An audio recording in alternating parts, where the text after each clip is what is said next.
Selamat pagi, selamat kita bersatu dalam Tuhan. Pada pagi hari ini kita mempersiapkan setiap hati kita untuk mendengarkan sebagian dari firman Tuhan. Kita angkat pujian penyembahan, Engkaulah Tuhan.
Benar Bapa di surga, Engkaulah Allah kami, Engkaulah Tuhan kami. kami yang patut kami sembah, patut kami tinggikan. Kami bersyukur pada saat ini kami lagi diberi kesempatan untuk bisa memuji menyembah-Mu, dan lebih dari itu kami sama-sama akan mengikuti kebenaran firman Tuhan. Biarlah kebenaran firman-Mu akan selalu mengubah setiap hidup kami, karena kami percaya firman-Mu berkuasa mengubah kami, menguatkan kami, menghibur kami, bahkan menegur kami, supaya kami lebih lagi sungguh-sungguh di dalam Engkau. Terima kasih Bapa, berkati hamba-Mu yang sudah memimpin kami untuk memuji menyembah Tuhan. Dan pada saat ini kami izinkan biarlah Roh Kudus akan menguasai setiap kami untuk sama-sama akan makan sehidangan dalam kebenaran firman Tuhan. Urapi hamba-Mu, pakai hamba-Mu untuk menyampaikan kebenaran. Dalam nama Yesus Tuhan dan Juru Selamat kami berdoa dan bersyukur. Haleluya. Amin.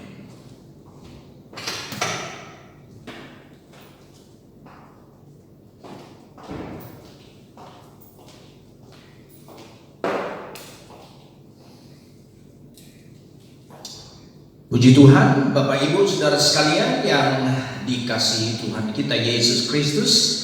Kebenaran firman Tuhan pagi hari ini saya akan mengajak Bapak Ibu Saudara sekalian akan membaca di dalam Injil Yohanes pasal 10. Injil Yohanes pasal 10 ayatnya yang ke-17 dan 18.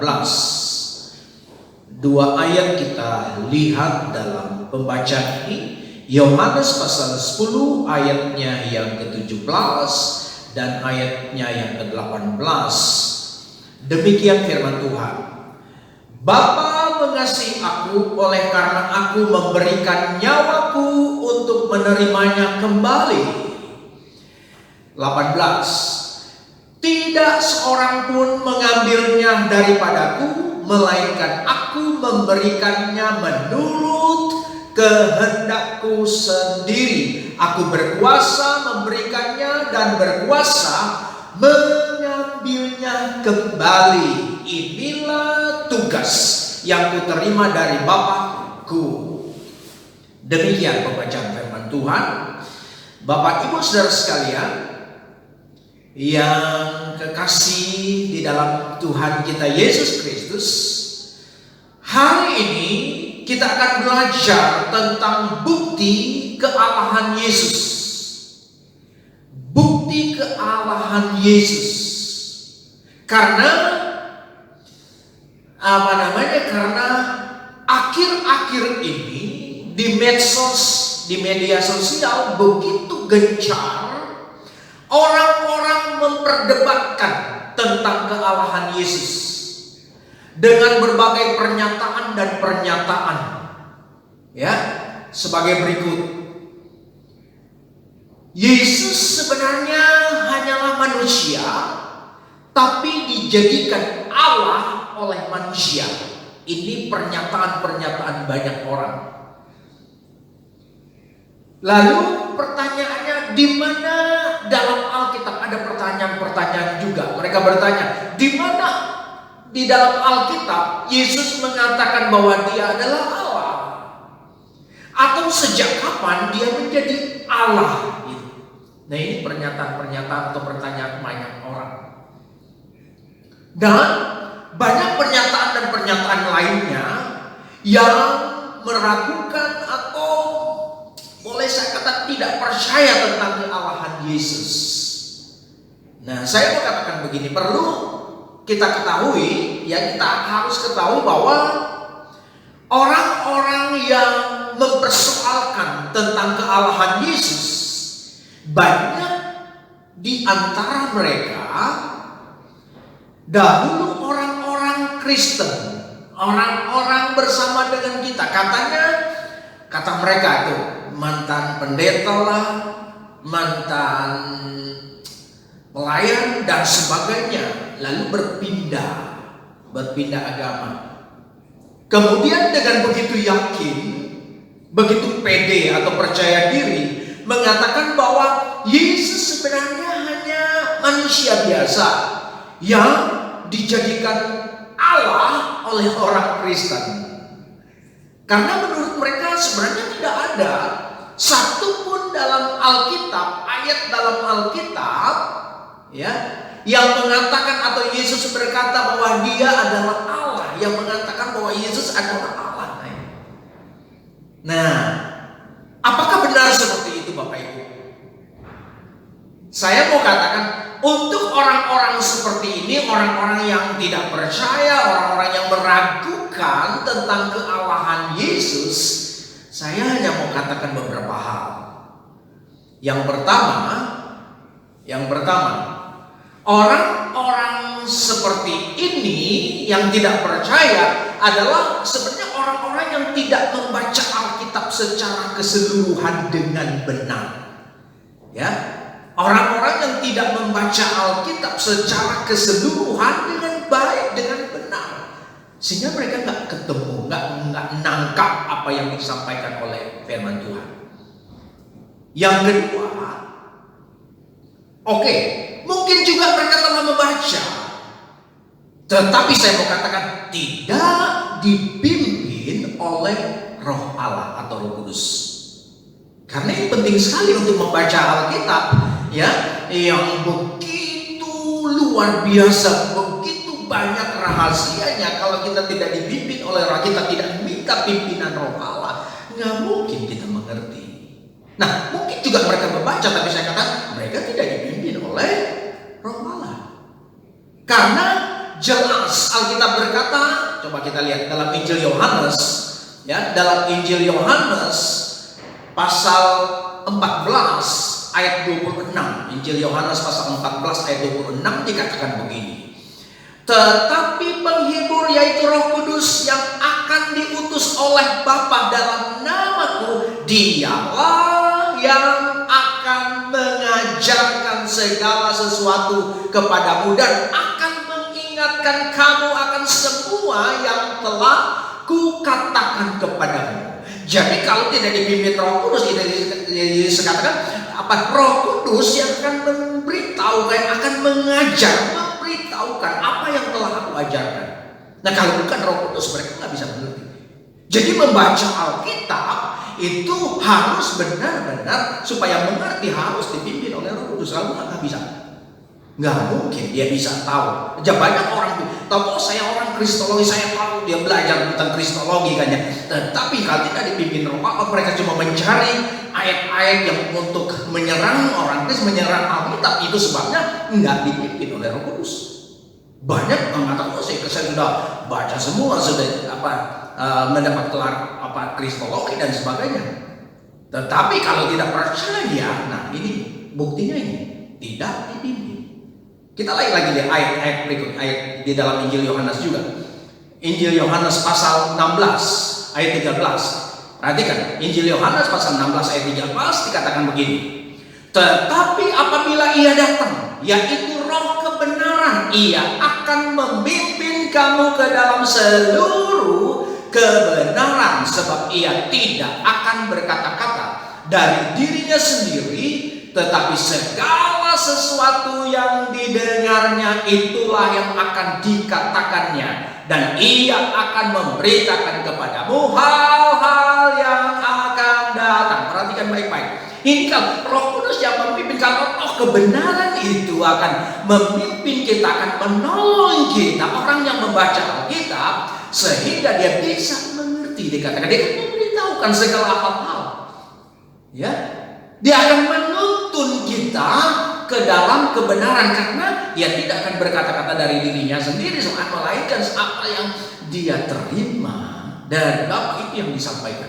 Nah, saya mau katakan, silakan orang bisa berkata ahli Kristologi dan sebagainya, tapi saya mau katakan, tidak dipimpin oleh Roh Kudus, dia tidak bisa mengerti tentang kealahan Yesus. Hanya orang-orang yang dipimpin oleh Roh Kudus, hanya orang-orang yang diterangi oleh Roh Kudus, diberikan iluminasi oleh Roh Kudus, sehingga dia bisa mengerti tentang kealahan Yesus. Kalau orang tidak seperti ini, nggak mungkin. Itu sebabnya banyak orang berkata, oh Yesus itu bukan Allah, karena dia tidak diberikan penerangan oleh Roh Kudus. Nah, itu yang kedua. Yang ketiga saya katakan begini. Ya. Orang-orang seperti ini, orang-orang yang meragukan, yang tidak percaya tentang kealahan Yesus, ya, mereka adalah orang-orang memang benar, mereka adalah orang-orang, ya, atau saya katakan berarti memang mereka adalah orang-orang yang tidak dikaruniai iman untuk percaya kepada Yesus. Ini penting karena Alkitab katakan orang nggak mungkin akan mengutuk Yesus kalau bukan dipimpin oleh Roh. Coba kita lihat di dalam perhatikan di dalam apa dikatakan firman Tuhan di dalam 1 Korintus 12 ayatnya yang ketiga. Perhatikan Bapak Ibu, saya bacakan 1 Korintus pasal yang ke-12 ayat yang ketiga dikatakan begini. Karena itu aku mau meyakinkan kamu bahwa tidak ada seorang pun yang berkata-kata oleh Roh Allah dapat berkata terkutuklah Yesus, dan tidak ada seorang pun yang dapat mengakui Yesus adalah Tuhan selain oleh Roh Kudus. Benar. Jadi mereka tidak dikaruniai iman gitu untuk percaya, karena orang yang percaya kepada Tuhan dipimpin oleh Roh Kudus. Karena ketika orang bilang saya tahu Tuhan, saya tahu Yesus, tetapi dia mengutuk Yesus, itu bukan dipimpin oleh Roh Kudus. Karena orang yang dipimpin oleh Roh Kudus gak mungkin dia akan mengutuk Yesus, gak mungkin dia tidak mengakui tentang kealahan Yesus. Dia pasti mengakui tentang kealahan Yesus kalau dia dikaruniai iman untuk percaya. Ini penting. Jadi, nah, ini penting. Nah, Bapak Ibu Saudara sekalian, sebenarnya Alkitab sudah begitu gamblang, begitu jelas memberitahu tentang kealahan Yesus. Tetapi banyak orang tidak mau tahu juga. Nah, jawabannya itu di atas. Jawabannya 3 hal di atas tadi yang saya katakan. Yang pertama, mereka tidak membaca dengan benar secara keseluruhan Alkitab. Ya, yang kedua, mereka tidak dipimpin oleh Roh Allah. Itu sebabnya mereka nggak bisa mengerti, nggak bisa tahu. Yang ketiga, mereka tidak dikaruniai iman untuk percaya. Nah, itu. Nah, dalam kesempatan ini kita akan lihat apa penjelasan Alkitab tentang bukti kealahan Yesus. Kita akan lihat kebenaran firman Tuhan dalam saat ini, bukti tentang kealahan Yesus. Apa kata firman Tuhan tentunya? Ya, apa kata Alkitab? Kita akan lihat penjelasan Alkitab sendiri tentang bukti kealahan Yesus. Itu sebabnya kita berdoa supaya Roh Kudus akan selalu menuntun kita, supaya setiap yang mendengar, setiap yang ikut bersama-sama dengan kebenaran firman ini benar-benar dipimpin oleh Roh Allah, supaya kita mengerti benar Dia adalah Allah. Ya. Nah, yang pertama, Yesus benar-benar adalah Allah yang kekal. Itu Alkitab memberi penjelasan bahwa benar-benar Yesus adalah Allah yang kekal. Karena ada Allah yang gak kekal gitu. Ada cuma ilah Allah yang dibuat oleh manusia, diciptakan oleh manusia. Tetapi ini Allah yang benar, Allah yang kekal. Itu kata firman Tuhan. Coba kita lihat di dalam Kejadian. Nah, Kejadian. Mungkin sudah berkata, mungkin ini nggak ada di Kejadian. Kita lihat di dalam Kejadian pasalnya yang pertama. Kejadian pasal yang pertama, kita mulai lihat ayat yang 1. Dikatakan begini, pada mulanya Allah menciptakan langit dan bumi. Jadi langit dan bumi diciptakan oleh Allah. Allah menciptakan langit dan bumi. Terus ayat 2, bumi belum berbentuk dan kosong, gelap gulita menutupi samudra raya, dan Roh Allah melayang-layang di atasnya. Jadi Roh Allah juga ada di sana. Ya, ada Roh Allah juga berlayang-layang di atas permukaan air. Lalu kita lihat ayat 3. Berfirmanlah Allah, jadilah terang, lalu terang itu jadi.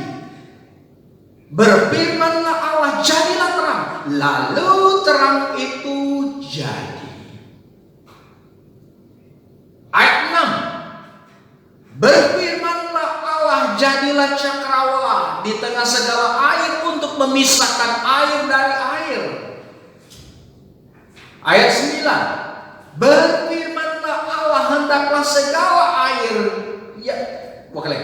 berfirmanlah Allah, hendaklah segala air yang di bawah langit berkumpul pada satu tempat sehingga kelihatan yang kering, dan jadilah demikian. Dan seterusnya kalau kita lihat di dalam ayat ini, berfirmanlah Allah.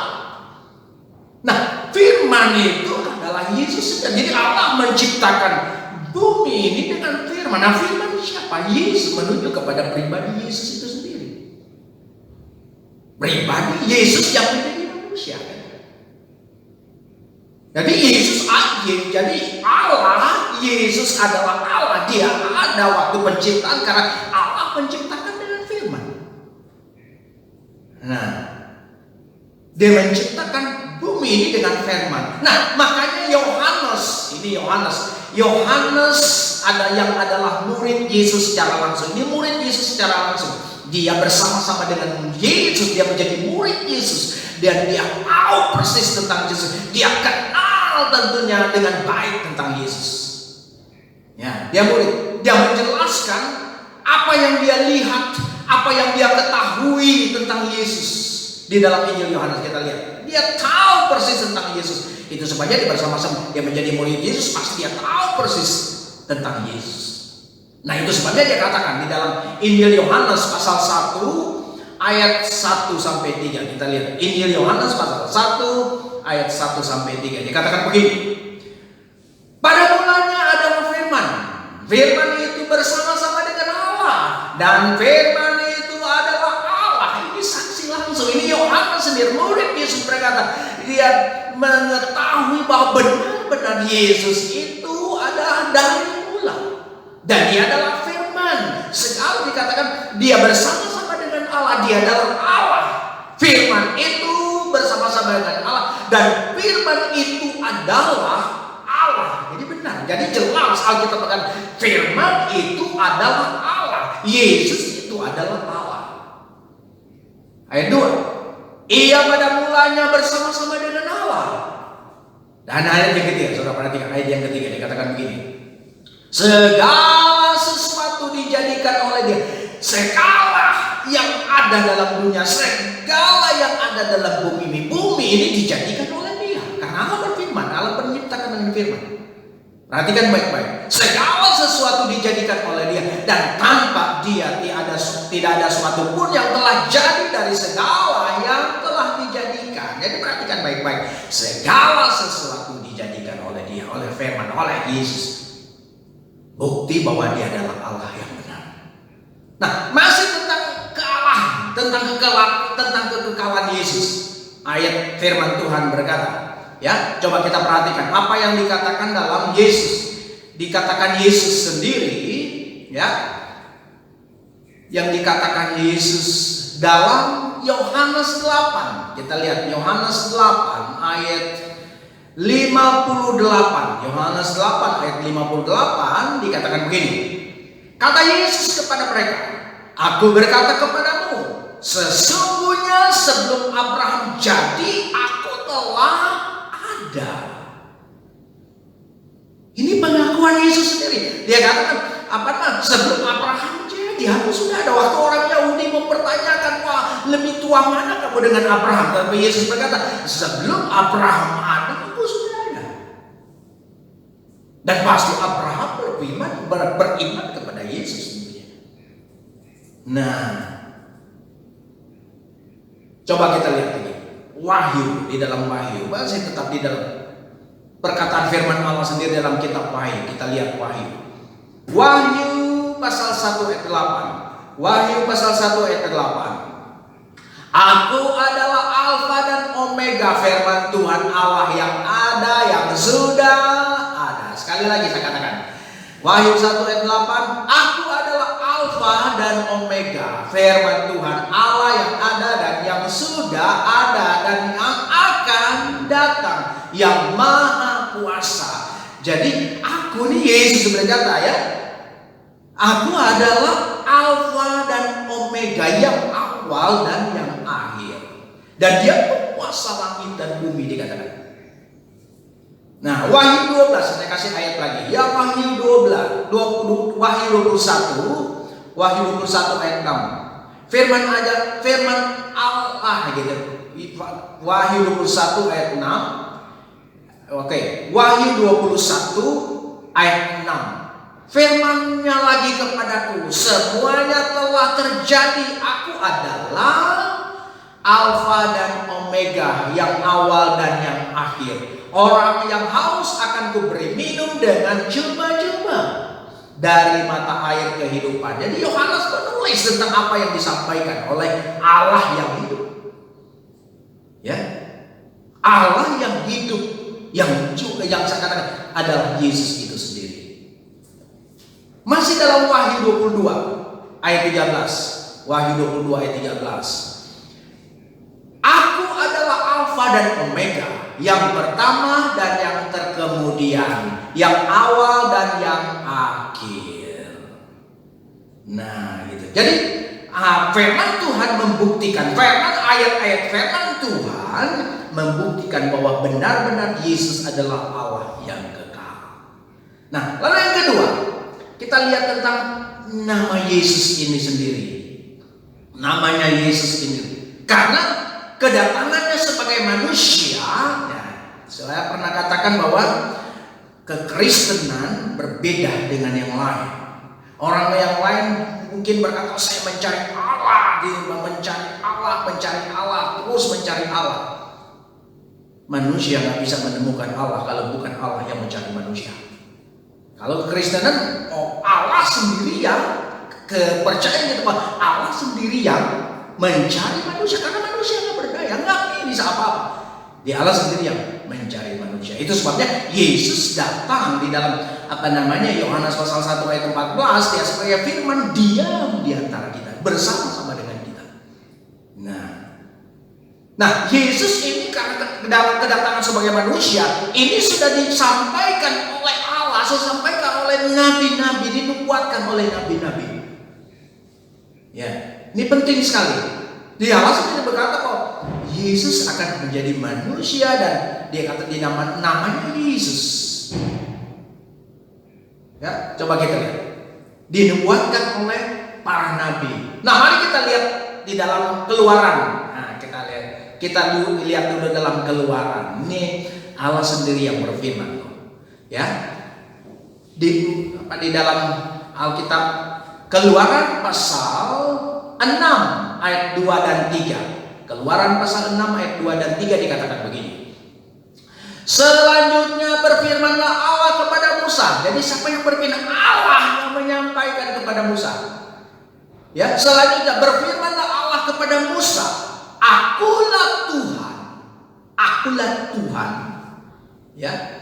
Dikatakan begini, Tuhan itu huruf besar semua. Beda. Ini menunjuk kepada pribadi Allah, kepada Yahweh, nama pribadi Yahweh itu sendiri, nama pribadi. Akulah Tuhan. Lalu ayat yang ketiga, Aku telah menampakkan diri kepada Abraham, Ishak dan Yakub sebagai Allah yang Maha Kuasa.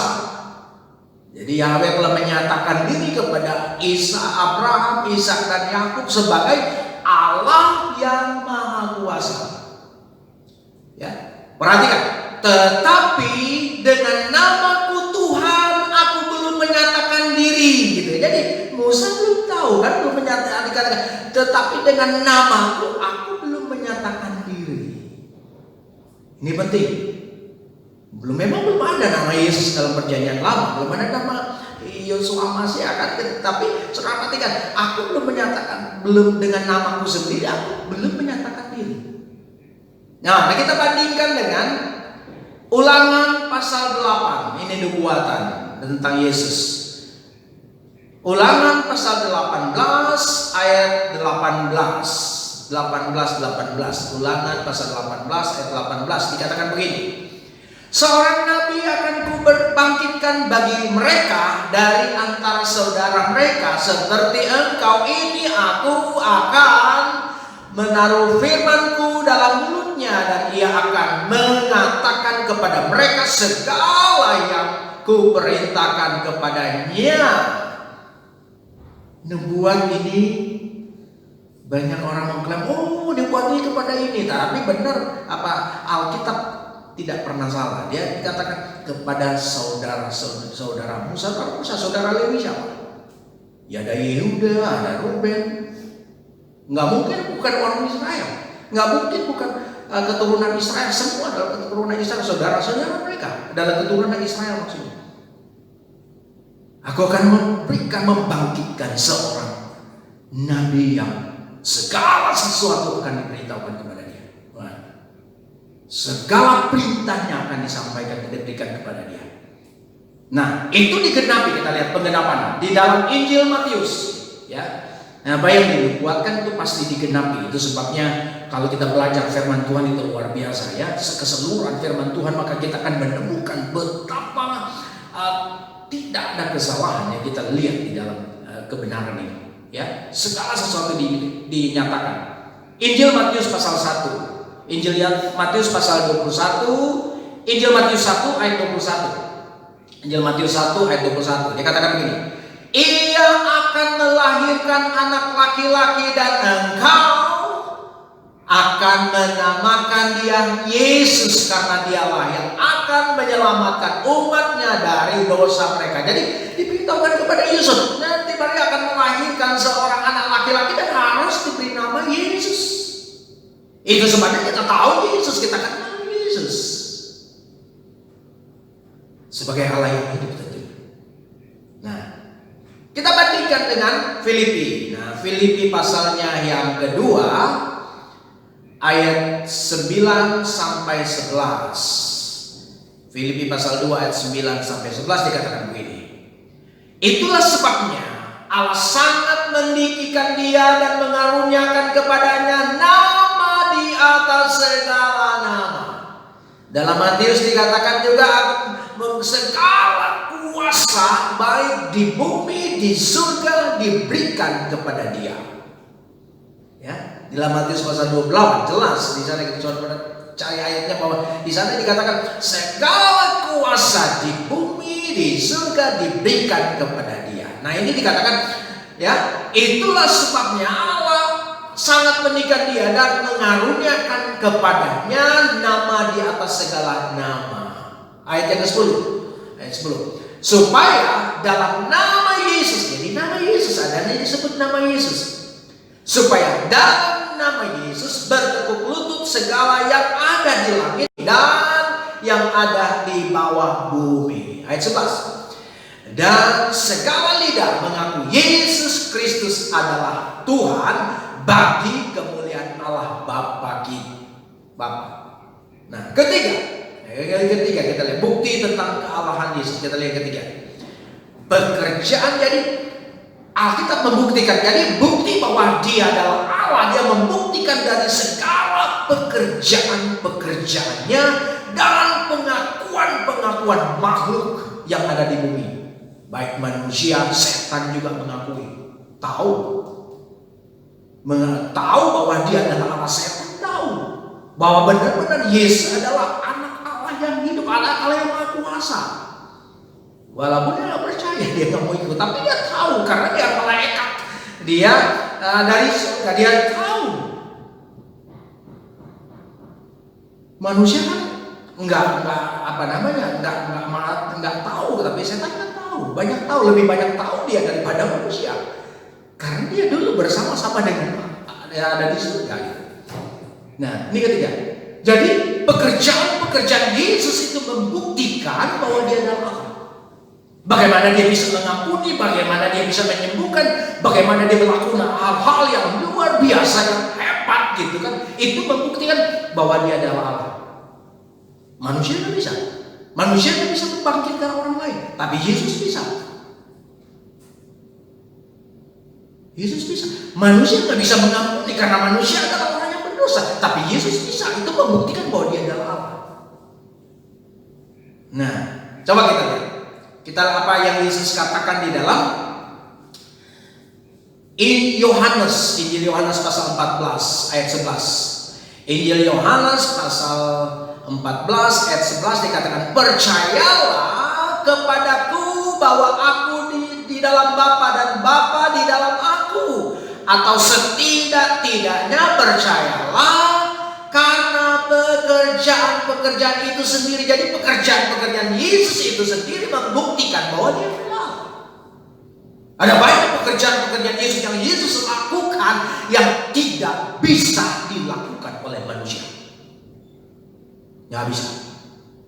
Mau nabi siapapun, nabi besar apa bagaimanapun, dia tidak bisa melakukan seperti apa Yesus lakukan. Dia mengampuni, dia membangkitkan. Coba nabi-nabi yang terkenal pernah nggak membangkitkan?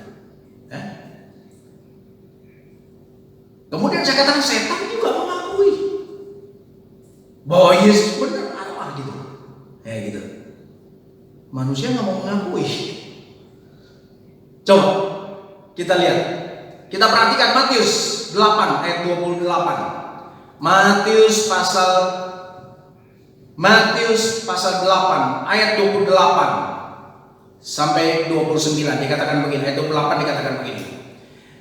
Setibanya di seberang, yaitu di daerah orang Gedara, datanglah dari pekuburan orang yang kerasukan setan menemui Yesus. Mereka sangat berbahaya sehingga tidak seorang pun yang berani melalui jalan itu. Ini yang dua orang ini dikuasai setan, dirasuki setan. Ada banyak setan ini.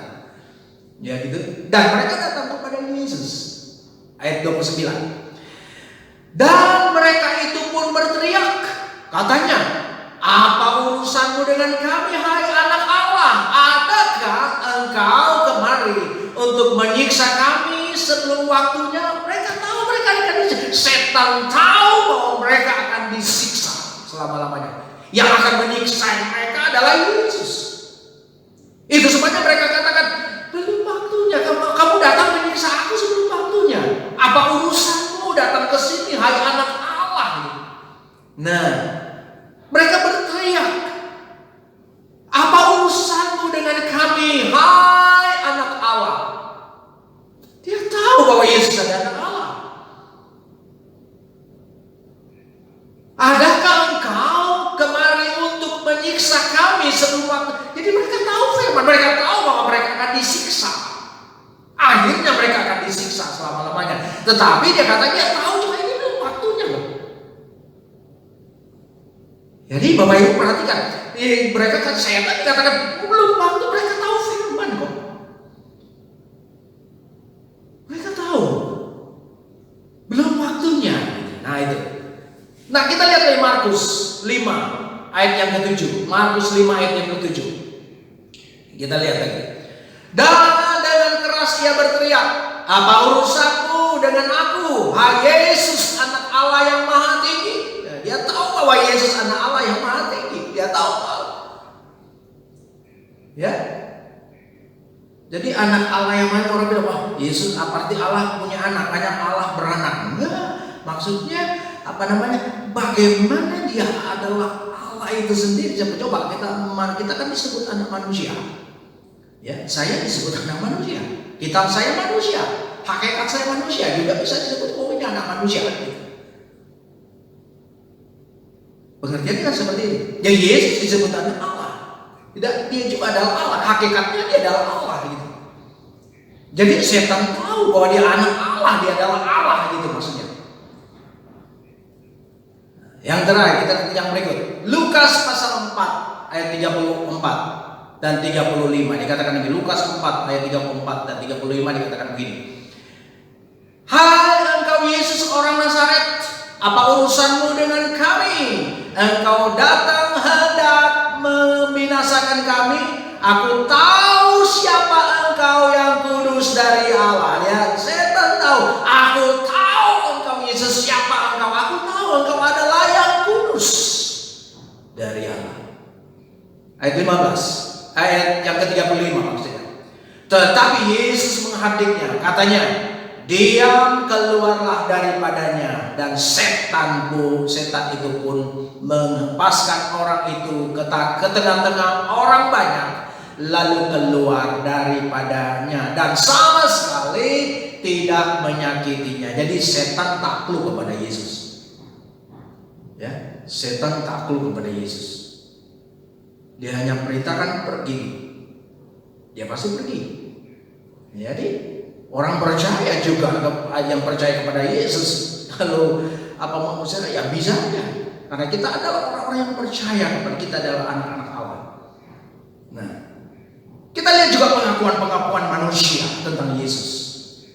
Ya, ini orang-orang yang bersama-sama, orang-orang yang tahu tentang Yesus. Bukan seperti kita udah jauh nggak mau tahu tentang Yesus, tapi orang-orang yang betul dekat tahu tentang Yesus, ada di waktu Yesus bersama-sama berada di dalam dunia, mereka tahu tentang Yesus. Ya, coba kita lihat Matius 14 ayat 33. Matius 14 ayat 33. Dan orang-orang yang ada di perahu menyembah dia, katanya, sesungguhnya engkau anak Allah. Jadi murid-murid menyembah dia karena mereka tahu bahwa dia adalah Allah yang sesungguhnya. Ya. Berikut lagi Matius 27 Matius 27 ayat 54. Matius 27 ayat 54. Kepala pasukan ini bukan orang percaya kepada Yesus. Kepala pasukan dan prajurit-prajuritnya yang menjaga Yesus menjadi sangat takut ketika mereka melihat gempa bumi dan apa yang telah terjadi, lalu berkata, sungguh ia ini adalah anak Allah. Nah gitu. Jadi orang-orang yang melihat tentang Yesus, apa yang terjadi gitu kan, waktu itu, sehingga mereka harus mengakui bahwa benar dia adalah anak Allah.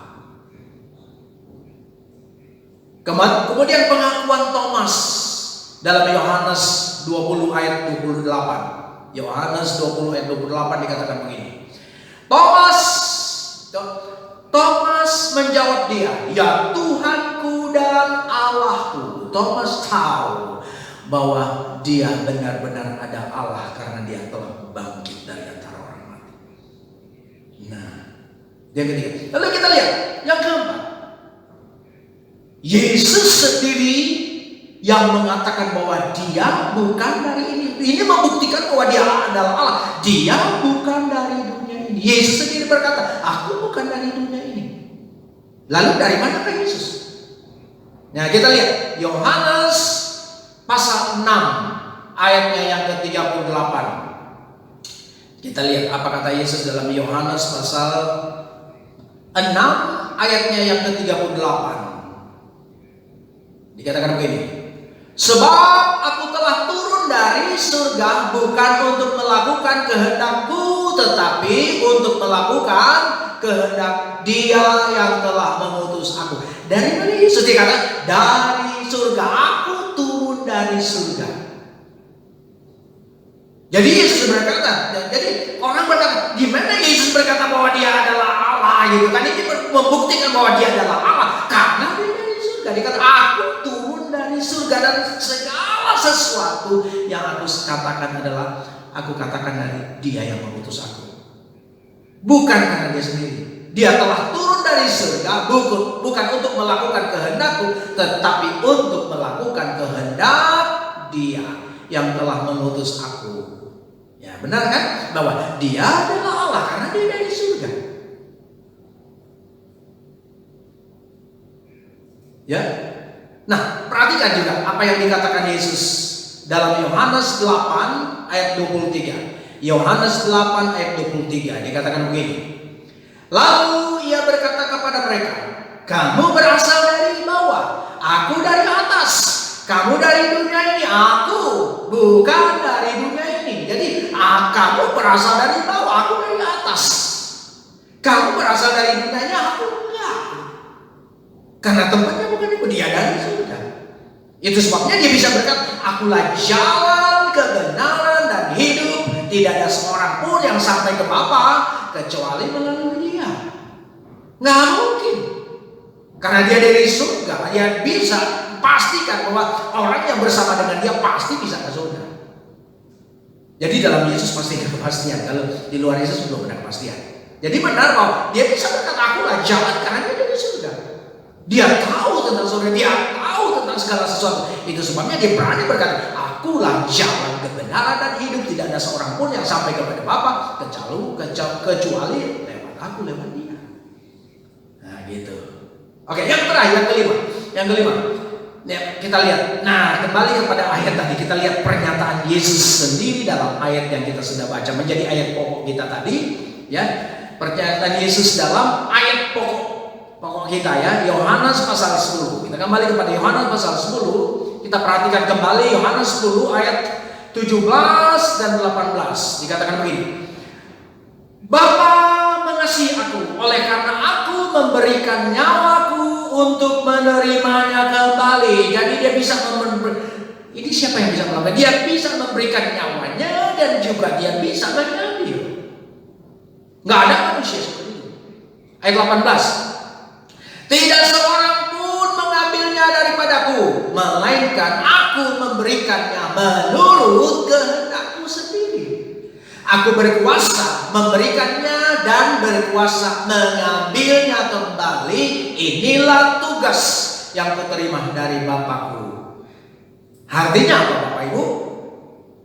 Artinya di sini membuktikan bahwa Dia benar-benar Allah, karena tidak ada seorang pun yang bisa mengambil nyawanya kalau bukan Dia yang menyerahkan. Kalau bukan Yesus yang menyerahkan, memang Dia disalib. Saudara perhatikan, beberapa kali orang-orang mau menangkap Dia, mau melempari dengan Dia dengan batu, tapi tiba-tiba Dia menghilang. Nggak bisa. Tetapi waktunya akan datang bahwa dikatakan Dia memberikannya sendiri. Jadi waktu Dia disalib, kan Dia yang memberikan. Dia juga berkata kepada Pilatus, engkau tidak berkuasa untuk melepaskan aku, gitu kan?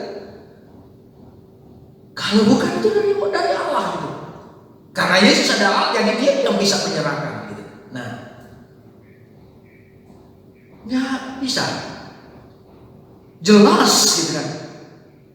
Dia katakan dengan tegas, aku berkuasa memberikannya dan berkuasa mengambilnya kembali. Jadi Dia mati di kayu salib, Dia bangkit, itu karena kuasanya.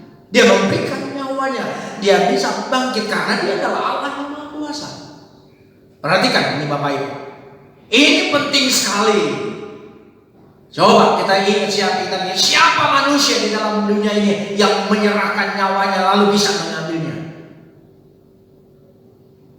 Nggak ada, kalau kita cari-cari nggak ada. Ya. Ini penting sekali. Nggak ada satupun manusia di dalam dunia ini yang mampu memberikan nyawanya dan mampu mengambilnya kembali untuk hidup kembali. Nah, tidak ada manusia yang bisa. Nah, selain Yesus, jadi Yesus adalah Allah, ya itu sendiri, dan Dia buktikan pernyataannya itu. Waktu Dia menyerahkan nyawanya, ya, di kayu salib, dan juga Dia mampu bangkit kembali. Ini membuktikan bahwa Yesus adalah Allah. Nah, itu sebabnya saya mengatakan kepada Bapak Ibu Saudara sekalian, jangan sampai kita meragukan tentang kealahan Yesus. Mungkin ada banyak pengajaran-pengajaran yang meragukan tentang kealahannya, tapi saya mau katakan di tempat ini bahwa Yesus adalah Allah yang hidup, karena Dia membuktikan, ayat ini membuktikan Dia bisa memberikan nyawanya dan Dia bisa mengambilnya kembali. Dan tidak ada manusia seperti itu, hanya Allah yang bisa melakukan itu. Kalau bukan Allah nggak bisa. Itu sebabnya Yesus adalah Allah, karena Dia berkata, aku bisa memberikan nyawaku dan aku bisa mengambilnya kembali. Dan tidak ada satu manusia di dalam dunia ini yang bisa seperti itu selain Yesus, karena Dia adalah Allah. Jadi saya percaya bahwa kita adalah orang-orang yang benar-benar. Itu sebabnya saya katakan baca firman Tuhan, baca Alkitab dengan baik, minta pimpinan Roh Allah supaya dia akan memberi penjelasan begitu jelas di dalam Alkitab, kita bisa mengerti. Karena apa? Karena Roh Allah yang memimpin kita. Dan saya percaya ketika kita mengaku kita mengerti benar-benar Dia adalah Allah, kita percaya bahwa Yesus adalah Allah, itu karena adalah karunia Allah itu sendiri bagi kita. Jadi jangan sia-siakan karunia Allah dalam hidup kita, supaya kita benar-benar percaya, kita benar-benar adalah orang percaya, adalah orang-orang yang benar-benar tidak pernah meragukan tentang kealahan Yesus. Ini bicara tentang kealahan Yesus. Mungkin dalam lain waktu kita akan bicara tentang ketuhanan Yesus, ya.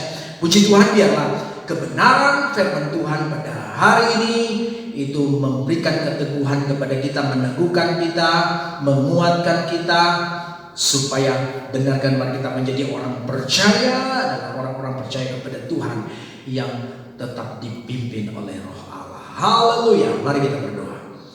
Bapa di surga, kami bersyukur buat firman Tuhan yang sudah kami dengar, bahwa membuktikan bahwa benar-benar Allah kami yang benar, agar supaya kami tidak meragukan tentang kealahan firman-Mu yang sudah datang dalam hidup kita, yang sudah meneguhkan setiap orang-orang yang mendengar. Hamba berdoa kepada jemaat Tuhan, kepada orang-orang yang mendengar kebenaran ini, supaya mereka tetap dipimpin oleh Roh Allah yang hidup, yang menguasai mereka, hati mereka, sehingga benar-benar mereka betul-betul mereka tahu dan persis dan percaya bahwa Engkau adalah Allah yang benar.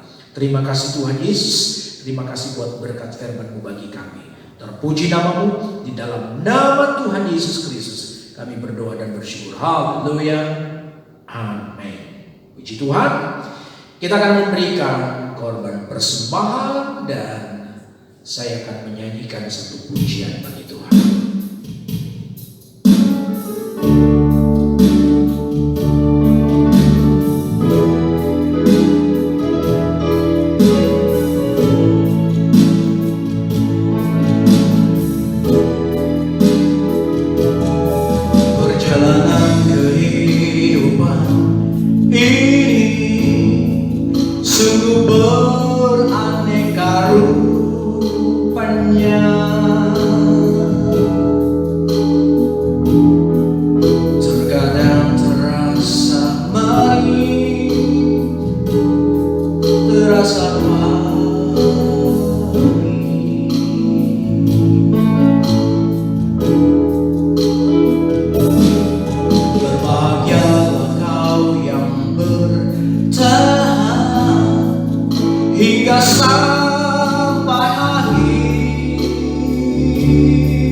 Ibarat menabur benih,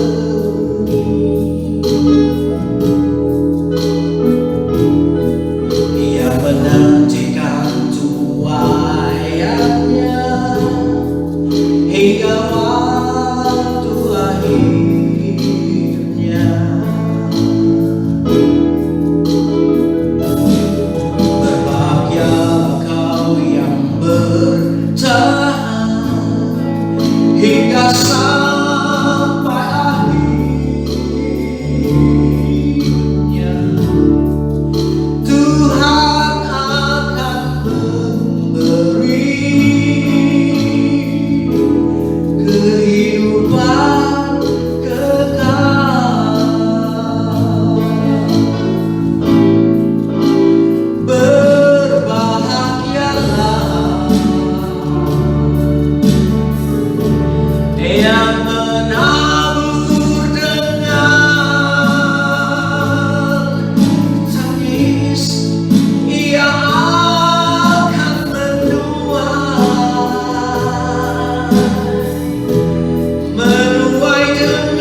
minggu depan tetap ada kebaktian. Jadi diharapkan supaya Bapak Ibu Saudara sekalian masih kuat, masih muda, datanglah ke gereja ya.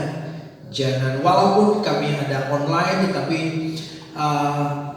saya mau katakan bahwa yang masih kuat, yang masih muda, datanglah ke gereja. Kita bersama-sama menikmati ibadah juga di gereja ya. Jangan cuma kalau di rumah kalau yang sepuh-sepuh di rumah tapi banyak juga di antara kita yang kadang-kadang cuma seadanya di rumah ya, dan pakaian seadanya, yang penting saya mendengar ya. Tuhan mau supaya kita benar-benar sungguh-sungguh menghargai, menghormati Dia ya, sebagai Allah, sebagai Raja di atas segala raja. Kepada manusia yang kita hargai, nah bagaimana kita menghargai Tuhan. Nah Bapak Ibu yang masih kuat, masih sehat, datanglah di gereja dengan protokol kesehatan. Tentunya kita masih tetap dalam protokol kesehatan. Ini normal baru nih seperti ini. Saudara pakai masker, ada hand sanitizer, cuci tangan dan sebagainya. Jangan lupa ya, supaya kita tidak menularkan, kita tidak ditularkan oleh COVID-19 ini ya. Karena sampai saat ini kepastian tentang vaksin belum ditemukan. Itu sebenarnya kita harus waspada. Tuhan bilang kita harus waspada. Demikianlah pengumuman supaya Bapak Ibu perhatikan. Dan untuk ibadah keluarga ya, kami masih pikirkan bagaimana yang terbaik ya. Nanti disampaikan berikutnya. Saya kira itu saja. Kita akan tamatkan ibadah kita. Saya undang kita Bapak Ibu semua makin berdiri. Kita akan tamatkan ibadah ini. Bapak di surga, Bapak yang mulia, Bapak yang kami panggil dan sembah di dalam nama Tuhan kita Yesus Kristus, kami bersyukur karena dalam ibadah ini kami boleh merasakan kehadiran Tuhan, lawatan Tuhan dalam hidup kami, baik lewat pujian, terlebih lewat firman Tuhan yang sedang melawat kami, memberikan kami pengertian, Roh Kudus yang sedang bekerja, memberikan kami penerangan yang baik supaya kami benar-benar mengerti akan kebenaran firman. Dan kami percaya kami adalah orang-orang yang dipimpin oleh Roh Allah, sehingga kami bisa mengakui bahwa Yesus adalah Tuhan dan Allah kami. Terima kasih. Kami juga berdoa buat orang-orang yang lain yang belum mengakui bahwa Engkau Tuhan dan Allah yang benar. Kami doakan mereka biar Roh Kudus terus bekerja. Roh Kudus masih ada dalam dunia ini, bekerja, menginsafkan, menyandarkan banyak orang. Dan kami percaya bahwa ketika Roh Kudus menuntun mereka, memimpin mereka, mereka juga mengakui bahwa Yesus adalah Tuhan dan Allah yang benar. Terima kasih Bapak. Terima kasih semua umat-umat-Mu diberkati Tuhan. Yang datang dengan lemah, dengan lesu, Tuhan berikan mereka kekuatan. Mungkin ada yang sakit, kami berdoa Tuhan jamah, Tuhan pulihkan supaya kekuatan kesehatan yang Tuhan berikan mereka pakai selalu untuk memuji dan menyembah Tuhan. Terima kasih Bapak. Kami terus berdoa buat pemerintah kami bangsa Indonesia yang berusaha menangani COVID-19 ini. Tuhan tolong mereka dengan kebijakan-kebijakan yang mereka lakukan, biarlah sesuai dengan apa yang Tuhan kehendaki, supaya juga kami masyarakat dapat menerima itu dengan baik. Tuhan tolong bangsa kami untuk bangkit dari ekonomi, dari mungkin politik yang begitu kacau. Tuhan tolong supaya negara ini adalah negara yang benar-benar ada dalam campur tangan Tuhan. Terima kasih tenaga medis yang menangani, para dokter. Tuhan berikan selalu mereka kemampuan, kekuatan untuk dapat menangani orang-orang yang sudah terpapar COVID-19. Terima kasih, berikan juga kekuatan bagi seluruh masyarakat yang ada. Terima kasih Bapak, terpuji bagi nama-Mu, kami bersyukur. Dan kami akan akhiri ibadah ini dengan penuh ucapan syukur dalam nama Tuhan. Kita akan berbelakang kita. Tuhan memberkati engkau dan melindungi engkau. Tuhan menyinari engkau dengan wajahnya dan memberi engkau kasih karunia.